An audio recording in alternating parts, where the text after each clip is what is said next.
aí, pessoal, no Sinaflix de hoje, a gente vai falar um pouquinho sobre a ascite e sobre a peritonite bacteriana espontânea.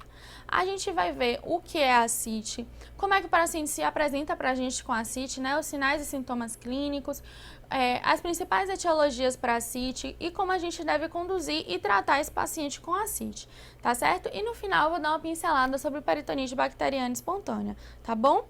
Então, a ascite nada mais é do que um derrame líquido na cavidade peritoneal, certo? Configura a complicação mais frequente na cirrose hepática avançada. A maioria dos pacientes com cirrose hepática avançada se apresentam com ascite, tá certo? A fisiopatologia ela vai modificar de acordo com a etiologia, certo? Mais lá pra frente eu vou falar das principais etiologias, que é a hipertensão portal e a ascite por etiologia neoplásica e pela tuberculose peritoneal, tá certo? E como as principais causas, as principais etiologias, a gente tem a hipertensão portal, sendo que a principal etiologia da hipertensão portal é a cirrose, tá certo? A etiologia neoplásica, que se configura a segunda causa de ascite, tá certo? A tuberculose peritoneal, que é a terceira causa de ascite. A ascite cardiogênica, causada por insuficiência cardíaca direita, tá certo? É a quarta causa de ascite. A ascite nefrogênica, causada pela síndrome nefrótica, tá certo? A síndrome de Meigs, que é aquela em que a paciente vai ter um tumor de ovário associado com ascite e derrame pleural, tá? A ascite pancreática, que é aquela em que ocorre através de uma ruptura do cisto pancreático, do pseudocisto pancreático, ou então pela lesão do ducto pancreático principal, certo? E a ascite biliar, que é aquela por conta de lesão de vesícula biliar ou então dos seus ductos biliares, tá certo? Então, o paciente com ascite, ele vai se apresentar com um abdômen volumoso, certo? Um abdômen globoso.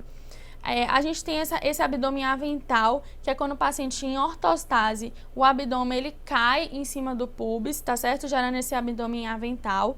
Tem também o abdômen batráqueo, que é aquele em que quando o paciente está em decúbito dorsal, o líquido acítico ele se espalha pelo abdômen em direção aos flancos e também o abdômen vai se alargar em direção aos flancos, certo?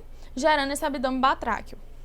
A ascite ela pode ser de pequeno volume, de grande volume, de moderado volume, tá certo? A ascite de pequeno volume é aquela entre 300 e 1000 ml, que geralmente só é percebida pelo exame de imagem, tá certo? A ultrassom de abdômen, então a TC de abdômen, identificam essas ascites de pequeno volume. O exame físico não é bom para identificar, a gente não consegue identificar essa ascite de pequeno volume, tá certo?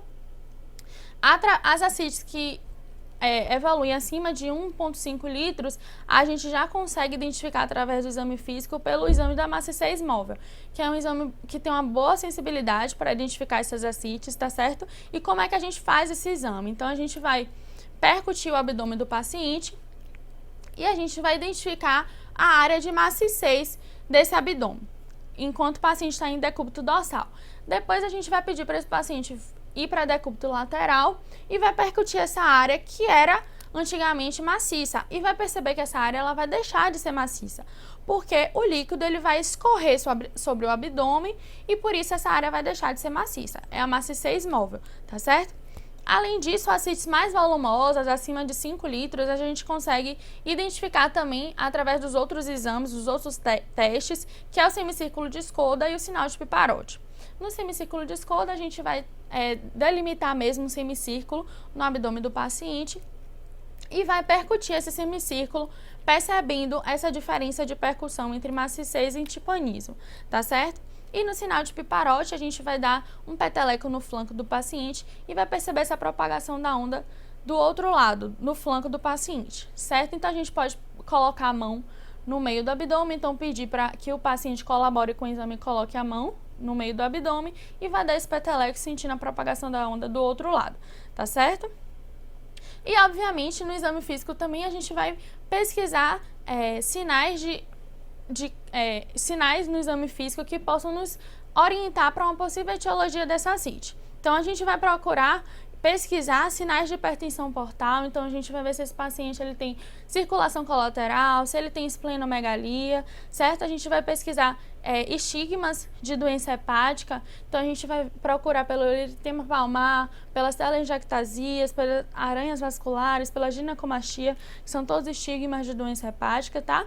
A gente também deve investigar a história de doença renal nesse paciente, investigar a história de doença cardíaca, ver se ele tem turgência jugular, se ele tem algum sopro, se ele tem alguma alteração de ausculta cardíaca, tá certo?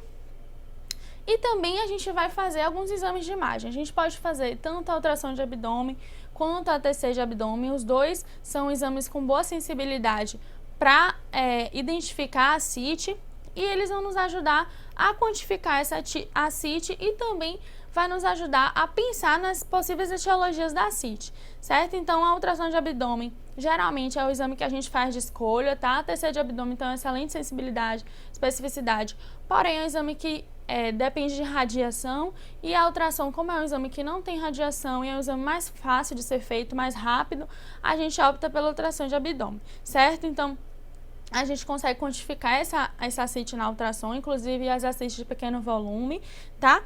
E também pode nos ajudar nas etiologias. Então, tanto a ascite quanto a TC, ela pode ver sinais de cirrose hepática, por exemplo, e aí a gente já vai ligar o alerta para essa possível etiologia.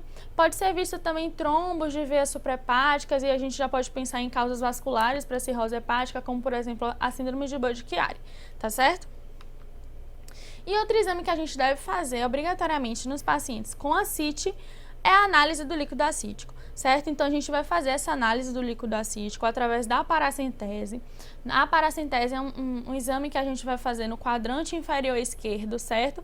Com toda uma asepsia daquela região, tá certo? A gente não pode esquecer disso, por conta do risco de a gente infectar esse paciente, esse líquido acítico, tá certo? Então, a gente tem que fazer uma asepsia adequada, a gente vai puncionar o quadrante inferior esquerdo, a gente vai delimitar, a gente vai traçar uma linha entre a crista ilíaca e o umbigo do paciente, e no ponto de união entre o terço médio e o terço inferior dessa linha é o local onde a gente vai puncionar, certo? E a paracentese, ela pode ser tanto diagnóstica quanto de alívio, certo? A paracentese de alívio estaria indicada naqueles pacientes que têm um abdômen bastante volumoso, desconfortável, um abdômen tenso, tá certo? E também os pacientes que têm desconforto respiratório por conta desse abdômen volumoso, tá certo? Por conta da ascite. Então, estaria indicado a gente fazer essa paracentese de alívio, certo? E a paracentese diagnóstica a gente deve fazer nesses pacientes com ascite. A gente vai investigar, vai pedir no líquido acítico culturas, bioquímicas, celularidades, tá certo? Então, a gente começa pelo aspecto macroscópico primeiro do líquido acítico, certo? A gente vai, que nos faz ajudar a pensar em etiologias. Então, um líquido acítico que vinha amarelo citrino, que é um líquido mais clarinho, nos faz pensar numa etiologia mesmo de cirrose ou então de uma síndrome cardiogênica que causam esse aspecto do líquido, certo? Um líquido que vinha mais turvo nos faz pensar em uma possível infecção, por exemplo. Um líquido que vinha mais leitoso nos faz pensar em causas de lesão de ductos linfáticos, por exemplo, tá certo? Um líquido que vinha mais hemático pode nos fazer pensar um pouco mais em causas neoplásicas ou então em tuberculose peritoneal, tá certo? Então, assim, o aspecto macroscópico é importante também porque nos ajuda a pensar nessas etiologias, certo? Além disso, a gente vai fazer as culturas, então a gente deve coletar 10 ml do líquido acítico e colocar no frasco da hemocultura, no frasco de cultura, certo? Para fazer essa pesquisa. Na bioquímica, a gente vai pesquisar albumina, vai pedir proteínas totais, glicose, LDH. E a gente vai também pedir celularidade desse líquido acítico, que é extremamente importante para o diagnóstico de PBE, que eu vou falar mais lá na frente. As culturas, elas demoram de chegar, então, através da celularidade, que a gente vai avaliar os polimorfos nucleares, a gente consegue dar o diagnóstico de PBE antes do resultado da cultura e iniciar o tratamento, certo? Eu vou falar isso um pouquinho mais lá na frente. E a questão da albumina é extremamente importante, né? Então, a gente deve coletar essa albumina no líquido acítico e também deve fazer o exame laboratorial desse paciente para ver a albumina do soro, porque a gente vai passar agora para um gradiente, certo? Esse gradiente que a gente faz através da albumina, do líquido acítico do soro, ele também nos ajuda a pensar nas possíveis etiologias do líquido acítico, certo? Ele é extremamente importante, que é o GASA, o gradiente albumina-soro-acite, certo? O GASA, a gente faz através da subtração da albumina do soro pela albumina do líquido acítico, tá certo? E nosso ponto de corte é 1,1. Então, no GASA maior do que 1,1, que seria isso nos faz pensar, né, que a albumina do soro está maior do que a albumina do líquido acítico.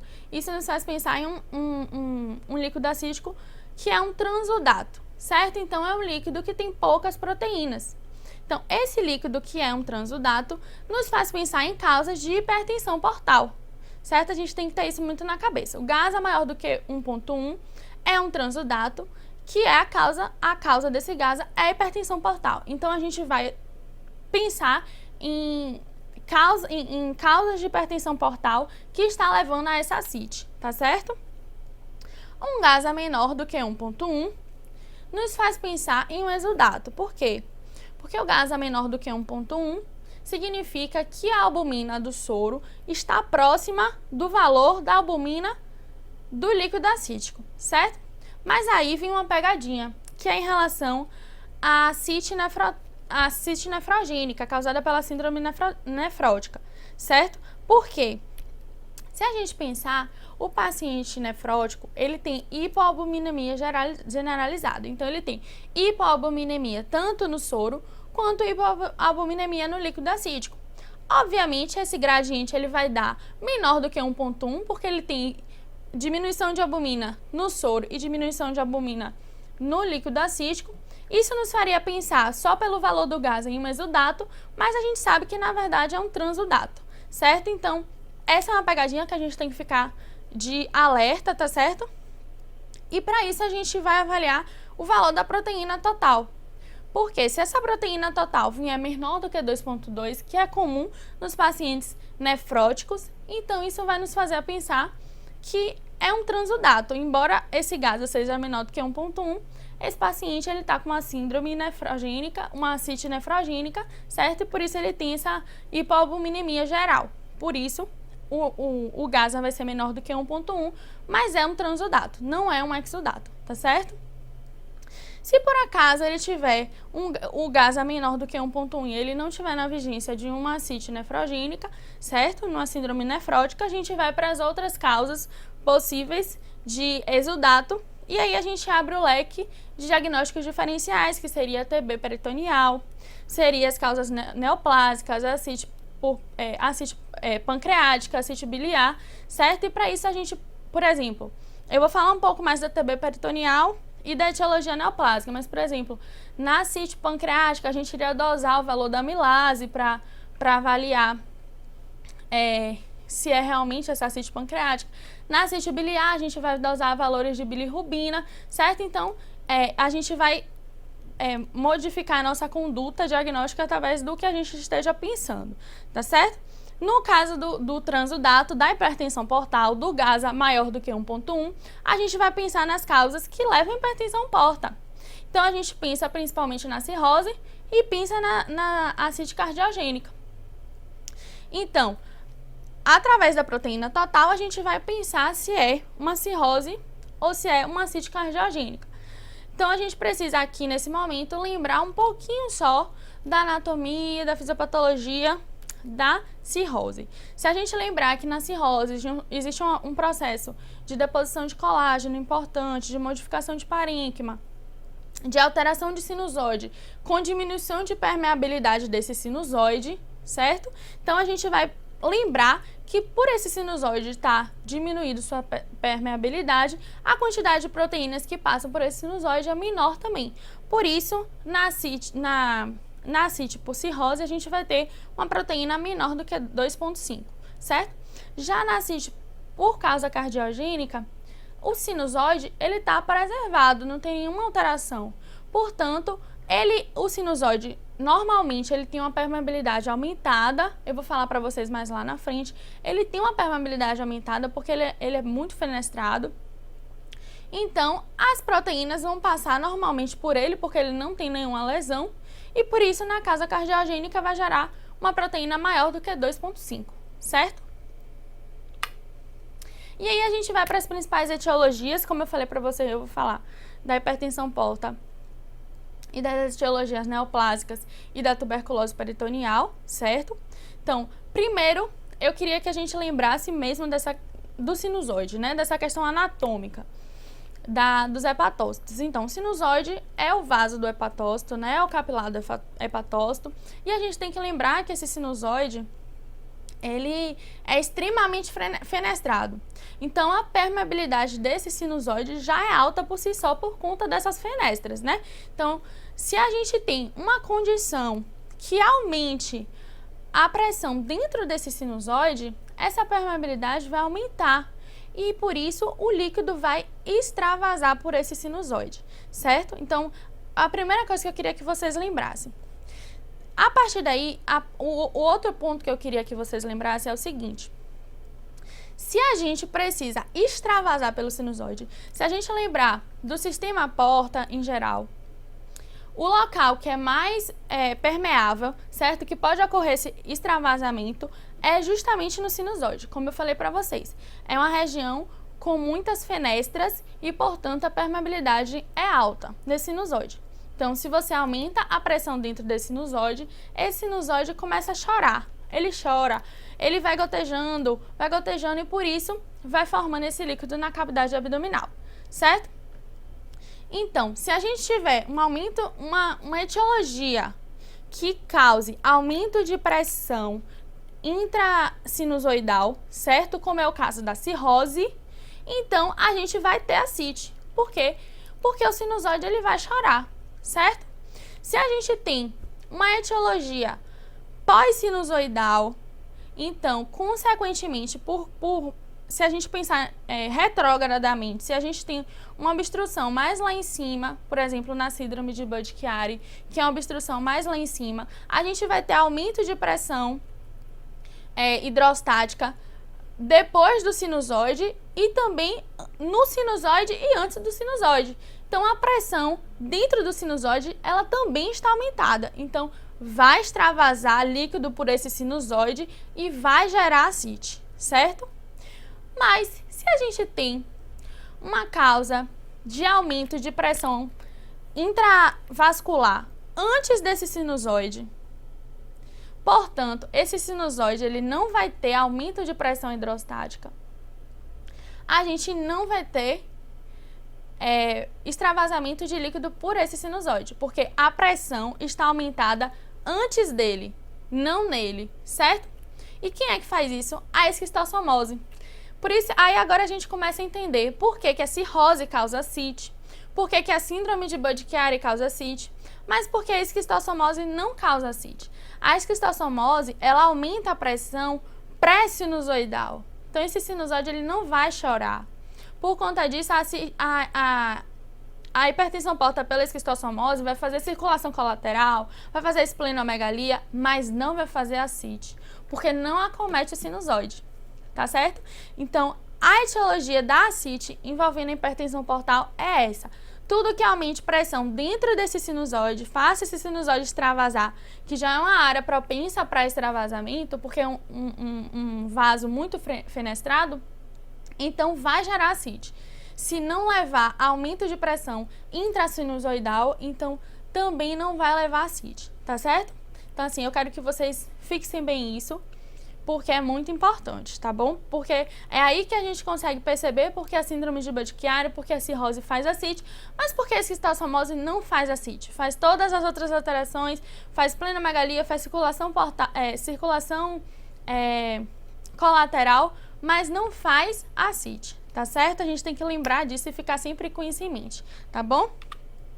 E nas outras principais causas, que são a segunda e a terceira principais causas, a etiologia neoplásica e a TB peritoneal, o mecanismo fisiopatológico é através do aumento de permeabilidade dos capilares por conta do processo inflamatório que está existindo ali naquela região. Lembrando que a neoplasia faz um processo inflamatório muito grande, a TB peritoneal, por ser uma infecção, também faz um processo inflamatório muito grande, então a gente vai aumentar essa permeabilidade dos capilares, fazendo com que haja extravasamento de líquido, tá certo? E também pode causar alguma obstrução linfática.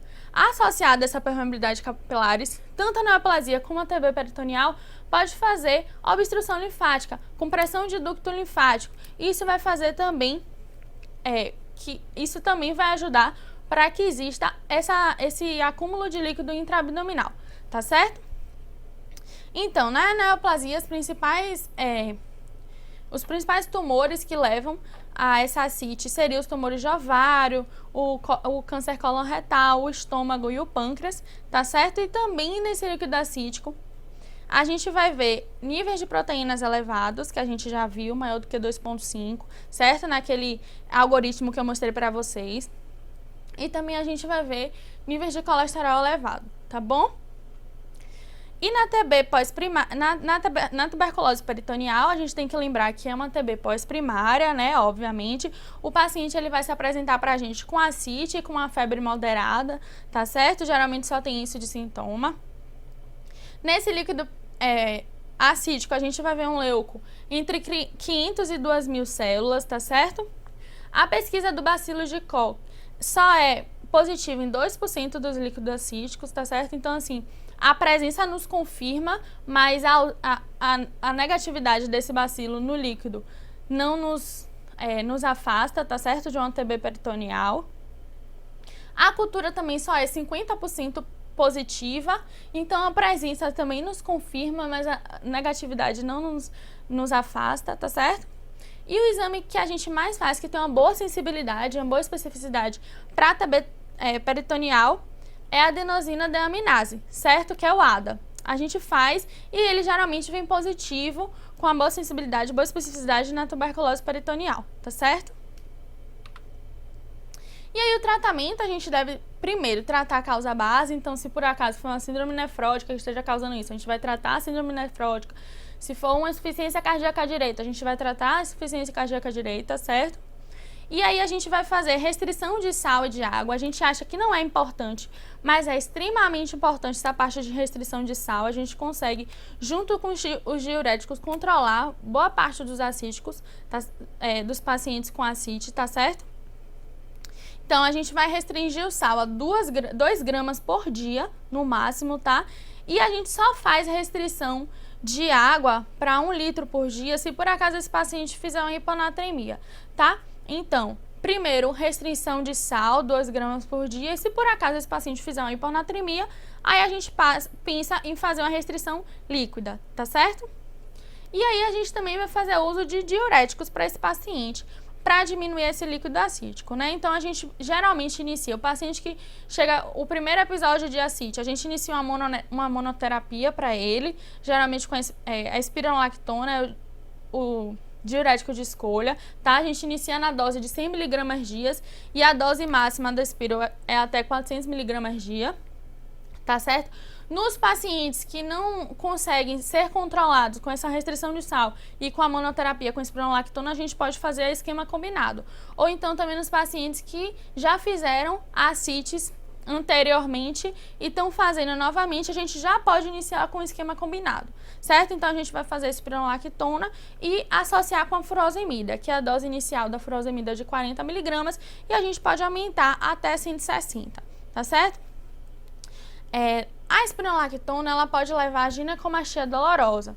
A ginecomastia dolorosa é um efeito colateral da espironolactona, que é indicação de que a gente tire a espironolactona, tá certo?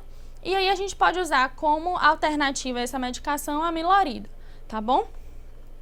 Na ascite refratária, que é aquela que a gente considera os pacientes que mantêm a ascite volumosa, mesmo com doses otimizadas do diurético por pelo menos 12 semanas, certo? Então, essas ascites a gente considera refratárias. E a gente pode tratar fazendo as paracenteses volumosas, certo? Que são aquelas paracenteses mais do que 5 litros de retirada de líquido, tá? E aí a gente tem que lembrar nesse momento que toda vez que a gente retira mais do que 5 litros de líquido acítico, a gente deve repor albumina para esse paciente. E aí a gente vai repor pela máxima de 6 a 10 gramas por litro, tá? De líquido tirado. É o líquido total, tá, gente? Lembrem-se sempre que é o líquido total. Não é a partir do 5º litro que a gente começa a fazer esse cálculo de 6 a 10 gramas por litro, não. É o líquido total que eu tirei de líquido acítico, tá bom? E aí a gente vai calcular 6 a 10 gramas por litro, tá certo? A gente precisa fazer essa reposição de albumina. E aí agora a gente vai para a peritonite bacteriana espontânea, que anda assim, né, com a ascite. Então é a complicação infecciosa da cirrose avançada, a peritonite bacteriana, é uma infecção de líquido acítico, certo? Sem nenhum foco intraabdominal primário, tá certo?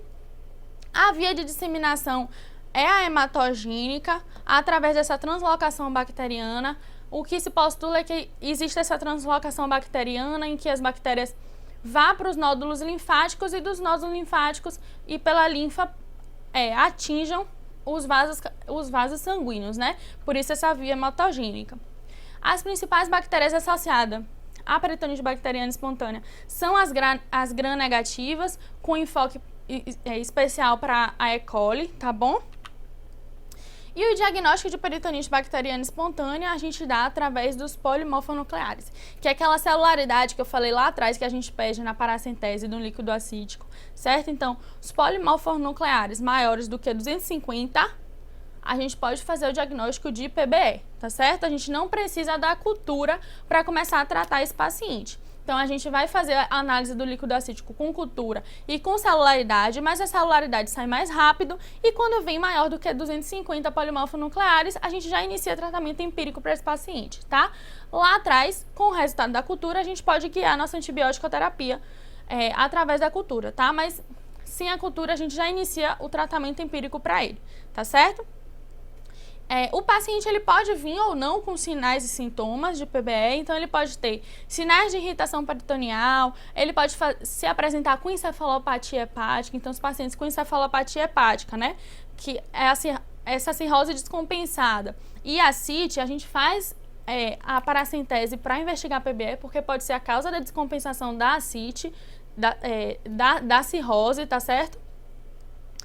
Eles podem fazer também alteração de função renal só no PBE como sintoma, tá bom?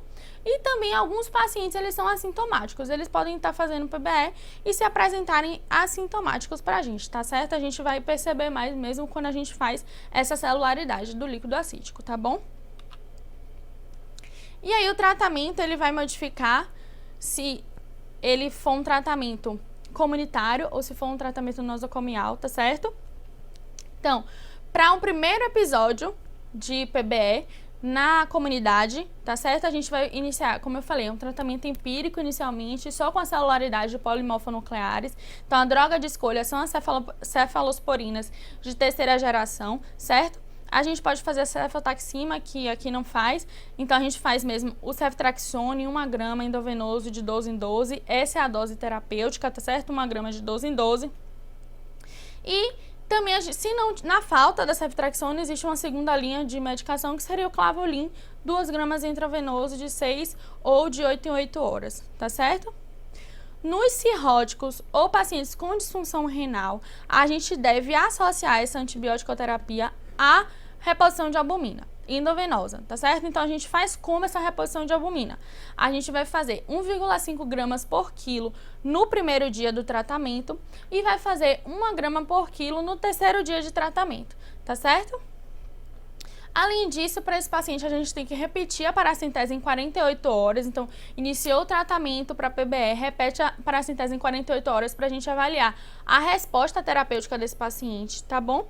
E no caso das PBEs hospitalares mesmo, a gente pode fazer ou a piperacilina com o tazobactam, ou então o meropenem associado ou não a um glicopeptídeo. Isso vai depender da resistência hospitalar mesmo, tá certo? E aí a profilaxia secundária a gente faz para todos os pacientes que tiveram um episódio de PBE. Então, qualquer paciente que teve apenas um episódio de PBE tem indicação de profilaxia secundária para o resto da vida ou até a realização de transplante, tá certo? E essa profilaxia secundária a gente vai fazer ou com a nossa droga de escolha, é o norfloxacino, 400mg dia via oral, certo? Contínuo.